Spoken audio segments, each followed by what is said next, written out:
This is a video about a flying wing design that I found on the internet after I noticed something very strange about my Zaggy when I was doing some combat at our local flying hill.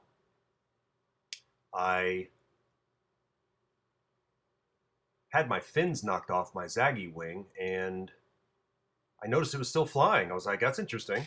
And, not very well, but it still flew.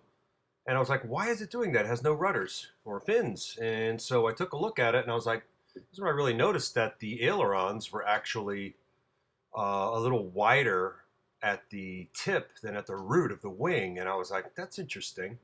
So maybe that has something to do with the stabilization of it or something. I don't know if it was designed that way or if it was by happen chance or whatever, but it flew and I was actually able to still fly it until I got on the ground. It's very interesting. So in 2006, I came across this website of a French plane called a Paoli, and I was like, that's interesting.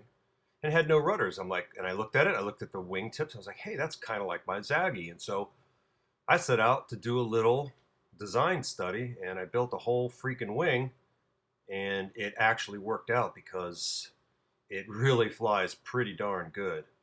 So you'll see that in the video that's about to come up. And the video was shot on a day where it was 30 miles an hour at the top of our hill, and it flew good. It turned in the corners very well, and when it got hit with a gust, it would kind of stop in the air. But it's just you don't have any ballast. That's what's going to happen. So, but it cut through the air very well.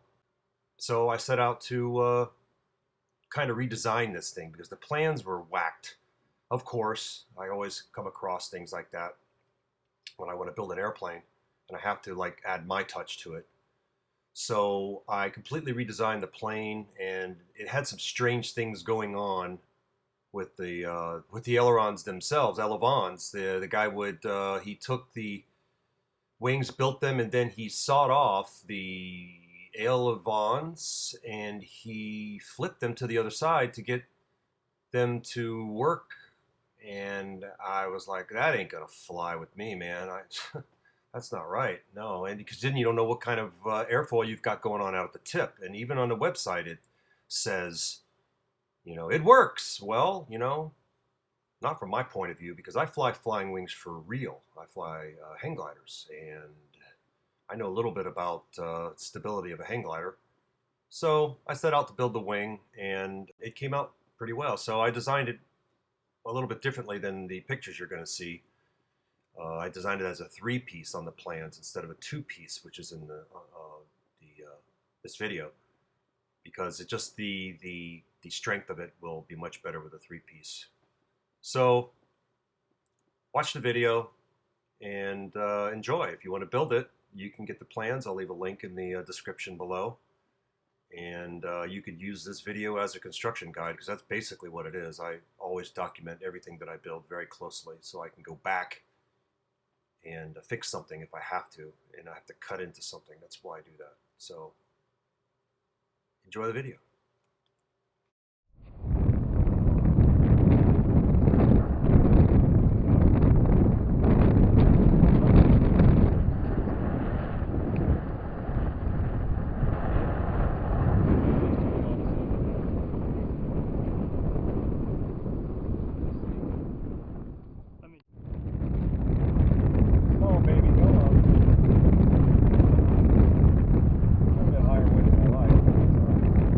Comes on when it's filming, right? Yeah, you got it. Oh yeah. Getting it down is going to be the fun part. No mid-air, no. When it hits lift, it gets a little bit weird, but it's pretty stable. Rates on. Now it's even more stable. You don't have to zoom, Mike. No, the zoom is digital, I know, and it sucks on these. Yeah, I know that. Is it HD quality or not? Yeah, it's like 1024 or something. I don't know what it is. Are you running at 60 FPS? It's running at, no, it's like 30, It's low. It's not like 30 at 720. Okay. Yeah, See, this is what I wanted to get and put in a.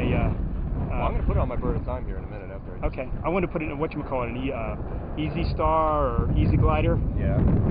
Just put, cut a hole in the cockpit and drop it in. You can buy anymore though. What? I checked the website. It's discontinued. What's that? That's called an ice stand ADV 920. Okay. Oh yeah, I was looking. The replacement's like the Avtec,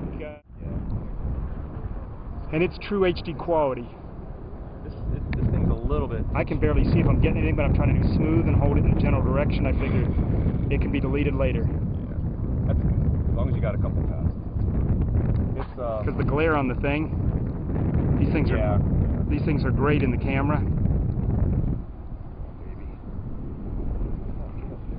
It went east all of a sudden. I don't get no south out of it.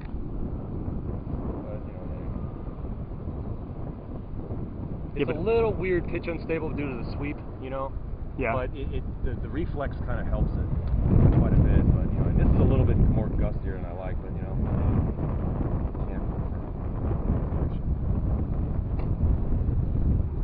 It flies basically nothing. As soon as I find somebody with a thermal somewhere, maybe I'll be able to get it up.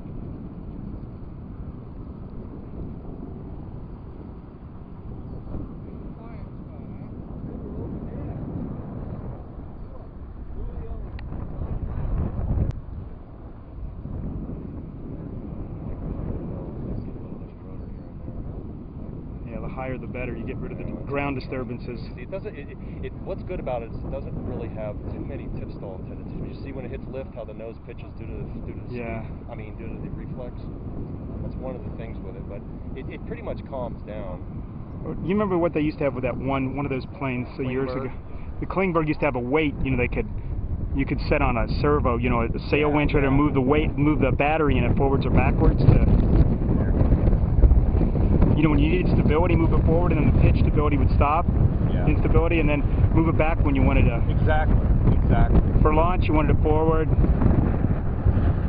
on, baby, give me some lift here so I can get out of here. Fortunately, right there, I had a midair. Didn't really hurt it that bad, but it knocked the push rod a little wonky, and it was a little weird in control, but thank God it didn't get destroyed. It was a lot of work. They touched, man. I heard it. I heard it. Should be on video, yeah. That's all I need. The first video I ever get to shoot of the thing, it's like crunch. Hopefully it's on it. Yeah.